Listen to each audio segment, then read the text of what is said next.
ஆண்டவராகிய இயேசு கிறிஸ்துவின் இன்ப உயிர்த்தெழுந்த நாமத்தினால இந்த அற்புதமான நாளிலே அற்புதமான சுவிசேஷ பயணத்திற்கு அன்போடு வாழ்த்தி வரவேற்கிறேன். மாராவிலே நடந்த ஒரு அற்புதமான 3 காரியங்கள். மாராவின் கசப்பு தண்ணீரை குடிக்க முடியவில்லை, அவ்வளவு கொடுமையான கசப்பாய் இருந்தது. அங்கே காண்பிக்கப்பட்ட மரம் மோசேவுக்கு யாத்திராகம் 15வது அதிகாரத்தில் வாசிக்க முடியும். ஆனால் இந்த மாராவில் அறியப்படாத மரம் செய்த மறக்க முடியாத 3 காரியங்கள் என்ன? மாற்றப்பட்ட தண்ணீரை தண்ணீராகவே வைத்த மரம்.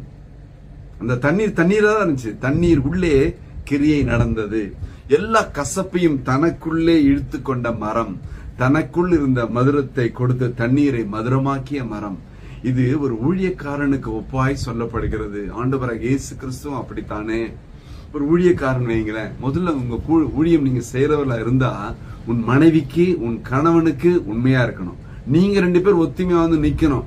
நீங்க ஆட்சிக்குன்னு புடிச்சுக்கின்னு சண்டை போட்டு இங்க ஒரு ஆள் அங்க ஒரு ஆள், ஆளுக்கு ஒரு சர்ச்சைன்னு வச்சுக்கின்னு நீங்க ஒரு பிரசங்கம் அவர் ஒரு பிரசங்கம், இது எப்படி இருக்கும் பாருங்க. இல்ல, அது அல்ல. கசப்பை இழுத்து கொண்டு உங்களுக்குள் மதுரத்தை ஒருவருக்கு ஒரு விட்டு கொடுத்து, நீங்களே விட்டு கொடுக்கலன்னா அப்புறம் எப்படி விட்டு கொடுக்க பத்தி பேச முடியும், அன்பு பத்தி பேச முடியும் இல்லீங்களா? இந்த மரம் செய்ததை நீ செய்ய வேண்டாமா, ஒரு மரம் செஞ்சதை மனுஷனாகிய நான் செய்ய வேண்டும் என்று மரத்தை காண்பிக்கிறார். அல்லேலூயா. சிலுவையின் உபதேசம் மாறுபட்ட மனிதனை மாற்றப்பட்ட மனிதனாய் மாற்றுகிறது. மாற்றம் உள்ளத்தில் தான் வர வேண்டுமே தவிர உடையில் அல்ல, இல்லைங்களா? மாற்றப்பட்ட உள்ளம் அவனை ஊழியக்காரனாய் மாற்றுகிறது. அல்லேலூயா. நீங்க ஊழியக்காரன் சொன்ன உடனே குடும்பத்தை மறந்து ஊழியம் செய்யறதில்ல. முதல்ல உங்க பிள்ளைங்களை நல்லா படிக்க வைங்க, அது பெரிய ஊழியம் இல்லையா? அதை விட்டுட்டு ஊழியம் கணவன் ஒரு பக்கம், மனைவி ஒரு பக்கம், பிள்ளைங்கள் ஒரு பக்கம், அவ்வளவுதான். எல்லாம் மிஷினரிகள் தியாகமாய் செய்கிறார்கள். பிள்ளைகளை ஒரு இடத்துல படிக்க வச்சுட்டு எங்கேயோ காடு, மழை, பனி, வெயில், கடும் குளிர்ல செய்யறாங்க. இங்க எப்படி தெரியுங்களா? ராத்திரிலாம் கணவன் ஓடுவாரு, பகல்லாம் மனைவி ஓடுவாங்க. ஊழியம் அமெரிக்கால, ஆப்பிரிக்கால, ஐரோப்பால, காலையில டிஃபன் சிங்கப்பூர்ல, லஞ்ச் மலேசியால, நைட்டு டின்னர் யூரோப்ல. எப்படில உன் குடும்பத்தை கவனி. உன் குடும்பத்தையே நடத்த தெரியலன்னா நீ எப்படி ஊழியம் பண்ணுவேன்? ஆண்டவர் சொன்னார், நான் சொல்லல இல்லையா? மனைவி பிள்ளைங்களை கவனிக்காத நீ என்னத்த ஊழியம் பண்றது? வேணாம், நிறுத்து முதல்ல இல்லையா? ஊழியம் உனக்கு, உன் குடும்பத்திற்கு. அந்த மரமாய் நீ இருக்க வேண்டுமே. எத்தனை வரங்கள், அற்புதங்கள், எவ்வளவு கிரியை செய்தாலுமே எந்த ஊழியம் அதே மாற்றப்படாத மனிதனாய் நீ காணப்பட இல்லையா? இன்னைக்கு மாற்றப்பட்ட மனிதனை கர்த்தர் எதிர்பார்க்கிறார், சமுதாயம் எதிர்பார்க்கிறது. இன்னைக்கு பட்டங்கள் வந்து, பதவி வந்து, சின்னோட ப்ரொமோஷன் வந்துச்சுன்னு வைங்களேன், ஊழியத்துல எல்லாம் தலைக்கீழாய் மாறி போகிறது. ஹலோன்னவங்க பிரைஸ் லார்ட் பிரதர்னு சொல்லுவாங்க, அப்புறம் ஹாய், அப்புறம் என்ன பண்ணாங்க தெரியுமா? உங்களை எங்கேயோ பார்த்த மாதிரி இருக்குதே.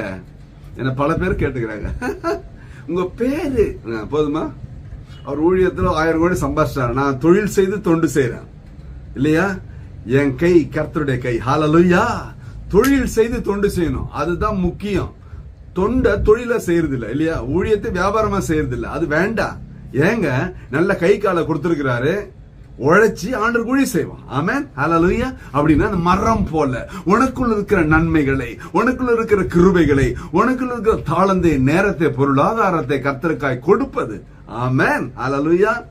மாற்றப்பட்ட மனிதனாய் மாறுபட்ட இன்னும் எவ்வளவோ பேர் மாற்றப்படாமல் அவர்களுக்கு சாட்சியாய் காணப்பட வேண்டுமே. இன்றைக்கு அது இல்லையே. ஆண்டு ரொம்ப எதிர்பார்க்கிறார் உன் வாழ்க்கையிலே. நீ மாற்றப்படுவாயா? ஒரு விஷய கண்களை மூடுவோம். ஹல்லேலூயா, ஹல்லேலூயா, ஹல்லேலூயா. அப்பா ஸ்தோத்திரம் ஆண்டவரே. இன்று கடின உள்ளத்தோடு இருக்கிற அன்பு பிள்ளைகளோட வாழ்க்கையிலே மாராவில் நடந்தது அவர் வாழ்க்கையில் நடக்கட்டும் சுவாமி. அந்த மரம் செய்த காரியம் அதை மனிதர்கள் நாங்கள் செய்ய ஒப்பு கொடுக்கிறோம், விட்டு கொடுக்கிறோம். நீ செய்வீராக. என் குடும்பத்தை, என் பிள்ளைகளை, என் மனைவி, என் கணவனை சாட்சியை வைங்க ஆண்டவரே. ஹல்லேலூயா. என்று சொல்லத்தக்கதாக சாட்சிகள் எழும்பட்டும். இயேசு கிறிஸ்துவின் உயிர்த்தெழுந்த வல்லமையான நாமத்தினால என் தேவனதை செய்யும்படி திருப்பாதங்களிலே தாழ்மையாய் ஒப்பு கொடுத்து ஜெபித்து ஜெயம் எடுக்கிறோம் ஜீவனுள்ள நல்ல பிதாவே. ஆமென்.